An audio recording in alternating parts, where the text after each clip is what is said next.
স্কুলে শুধু একাডেমিক বই নিয়েই আলোচনা, একাডেমিক বইয়ের জ্ঞান, একাডেমিক শিক্ষাই থাকবে কেন? কেন স্কুলে নৈতিকতা, মানবিকতা, মনুষ্যত্ববোধ এই বিষয়গুলো জ্ঞান দেয়া হবে না? Northland residential model school and college এই প্রতিষ্ঠানটি একেবারেই ব্যতিক্রম একটি প্রতিষ্ঠান।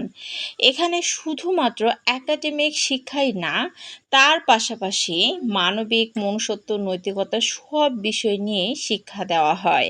আমি জানি বাচ্চাদের সাথে যত বেশি মিশে যাবেন, বাচ্চারা ঠিক তত বেশি আপনাদের সাথে মিশে যাবে। একটা বাচ্চার সাথে কেন টিচার আর স্টুডেন্ট এরকম একটা সম্পর্ক থাকবে? কেন বাচ্চারা ভাববে যে এই টিচার আসতেছে সবাই চুপ করে থাকো? কেন ভয় পাবে? এই ভয়টা কেন? যখন বাচ্চাদের সাথে বাচ্চাদের মতো করে মিশে যাবেন ক্লাসে, তখন দেখবেন বাচ্চারা খুব সুন্দরভাবে ইজিভাবে আপনাকে গ্রহণ করে নিয়েছে এবং তাদের মনের মধ্যে একটা জায়গা দখল করে নিতে পারবেন।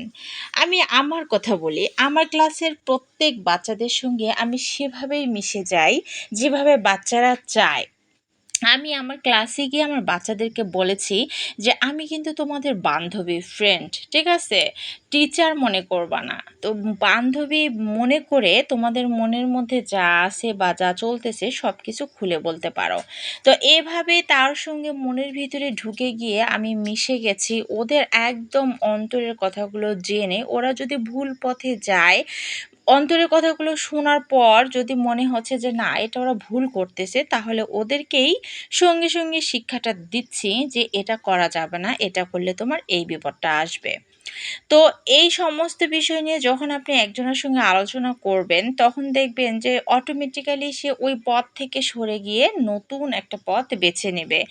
এবং আমি খেয়াল করে দেখছি বাচ্চারা সবসময় টিচারকে ফলো করে। টিচার কেমন করে খাচ্ছে, কেমন করে ড্রেস পরে আসতেছে, কেমন করে হাঁটতেছে, কেমন করে শিক্ষা দিচ্ছে, মানে সবগুলোই বাচ্চারা টিচারকেই ফলো করে এবং বাবা মার কথা যতটা না ধরে, টিচারের কথা ঠিক তত বেশি ধরে এবং শুনে। যাই হোক, অনেক বকবক করলাম, আসল কথা বলাই হয়নি এই মুড়ি পার্টিটা কি কারণে হচ্ছে। ক্লাস 9-এ ক্লাস ক্যাপ্টেন নির্বাচন হয়েছে ভোটের মাধ্যমে।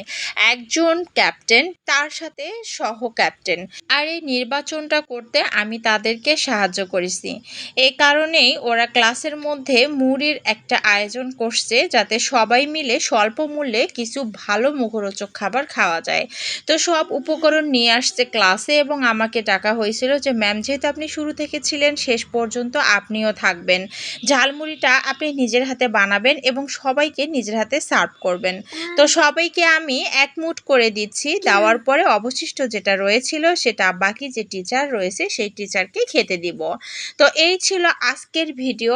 আর বেশি কিছু বলবো না, বাচ্চাদের সাথে বন্ধুসুলভ আচরণ করলে আসলে ভালো একটা ফিডব্যাক পাওয়া যায়। আল্লাহ